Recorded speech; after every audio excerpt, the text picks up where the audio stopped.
mister right என் பேச்சு ரொம்ப correct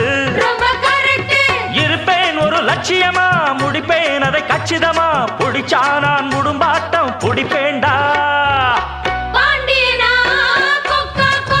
எனக்கு